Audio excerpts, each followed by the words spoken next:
Ok, que le Seigneur vous bénisse abondamment. Nous vous aimons. Nous allons prier. Père, sois avec nous dans le nom de Jésus. Merci pour ce moment, pour la parole. J'ai ainsi prié. Amen. Quand l'idiotie, la bêtise, la folie, la bassesse deviennent la norme, bien-aimés dans le Seigneur, nous vivons une époque où les valeurs sont inversées. Ce qui est sage est rejeté. Ce qui est intelligent est piétiné. Ce qui est insensé est approuvé, voire applaudi. Les gens se passionnent pour des futilités, des bêtises, mais se détournent de ce qui construit et sauve l'âme. La Bible nous dit, malheur à ceux qui appellent le mal bien et le bien mal, qui changent les ténèbres en lumière et la lumière en ténèbres. Ésaïe 5, verset 20. Aujourd'hui, nous allons voir pourquoi le monde court vers la perdition et comment nous, croyants enfants de Dieu, devons réagir. Cher Saint-Esprit, nous avons encore besoin de toi. Au nom de Jésus. Amen. Le monde a inversé les vraies valeurs. Nous vivons un temps où la bêtise devient virale, où la bassesse devient une mode et où le sérieux est ridiculisé. Les heures sont passées à consommer des contenus qui abrutissent plutôt que de construire l'esprit. Paul disait, car il viendra un temps où les hommes ne supporteront plus la saine doctrine, mais ayant la démangeaison d'entendre des choses agréables, ils se donneront une foule de docteurs selon leurs propres désirs. Dès 2 Timothée chapitre 4 verset 3 à 4. Cela se réalise sous nos yeux. Les gens préfèrent le mensonge qui flatte plutôt que la vérité qui sauve. Aujourd'hui, nous voyons un phénomène troublant. Beaucoup préfèrent s'attacher à des personnes au moral douteux. Ils les défendent avec acharnement jusqu'à épuiser toute leur énergie.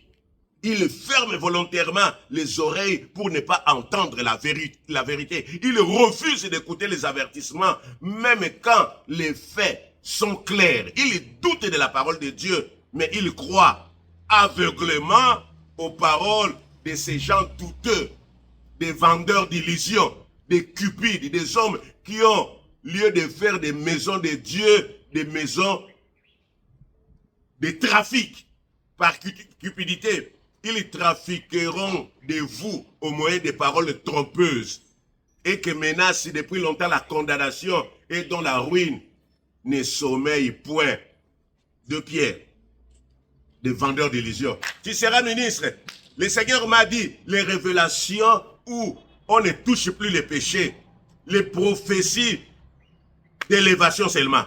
Oh, je vois que tu es en train de mourir pour semer la peur. Tout ça, ils ont envie de soutirer quelque chose. Le rejet de la vérité, c'est un signe de la fin.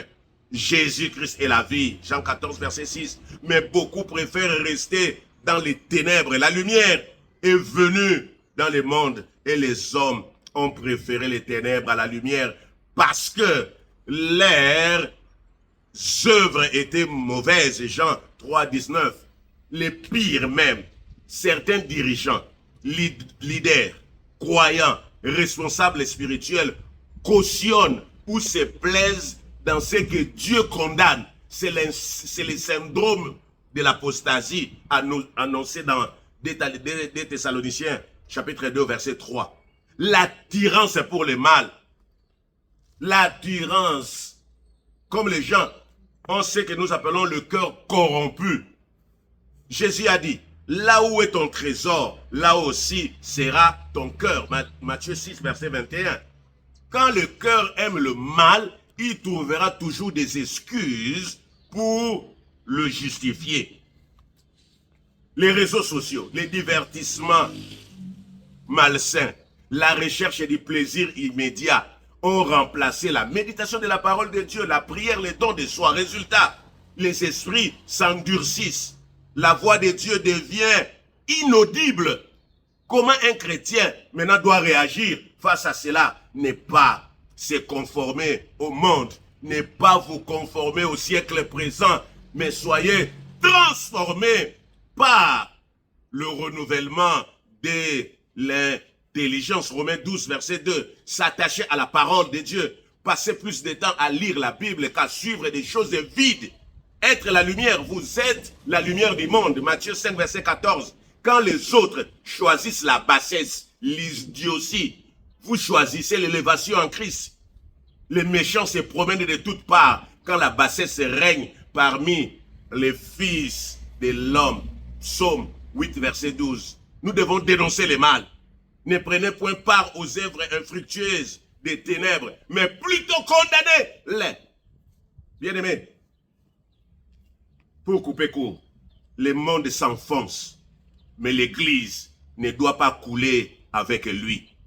La véritable sagesse n'est pas dans les tendances du moment, mais dans la crainte de Dieu. Proverbe 9, verset 10, Jésus revient bientôt. Frères, sœurs, bien-aimés, choisissons aujourd'hui la lumière. Ne courons pas après ce qui amuse mais détruit. Choisissons ce qui sauve. Moi et ma maison, nous servirons l'Éternel, dit Josué, Josué 24, verset 15. Si tu n'as pas bien suivi ces messages, voici la clé que je te donne.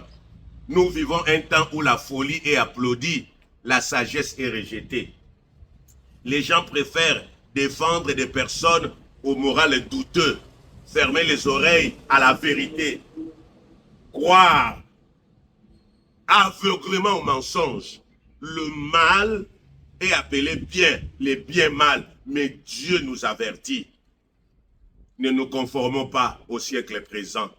Choisissons la lumière, même si le monde choisit les ténèbres. Est-ce que quelqu'un peut dire Amen? Que le Seigneur vous bénisse. Oh Dieu, oh Dieu, oh Dieu, je crie à toi. Aide-moi à faire des bons choix. Dieu de grâce, je viens à toi, pardonne-moi. J'ai choisi la bassesse. J'ai appelé bien mal, mal bien. Aujourd'hui, je viens m'humilier au-devant de toi, Père de grâce. Renouvelle mon intelligence, transforme ma vie. Oui, c'est vrai, j'étais accepté comme Seigneur et Sauveur, mais je ne suis pas encore transformé. Transforme ma vie. Merci, Éternel. Je viens dans le nom de Jésus refuser tout ce qui a été sémé dans mon esprit. Au nom de Jésus. Je viens maintenant dans le nom de Jésus refuser le mal.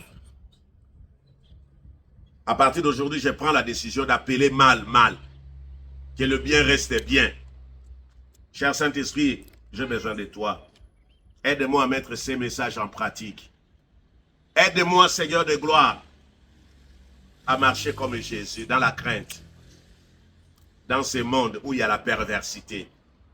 Merci pour ce moment. Merci pour tous ceux qui vont écouter ces messages. Que cette parole touche le cœur de quelqu'un. Parce que l'enfer n'a pas été préparé pour les hommes.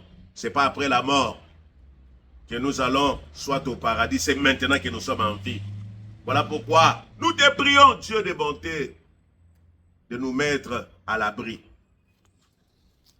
Merci pour l'amour que tu me donnes, pour la parole, pour Jésus, pour Dieu, pour mon prochain. Merci pour ta bonté. Au nom de Jésus. Amen. Amen. Gloire à Jésus. Amen.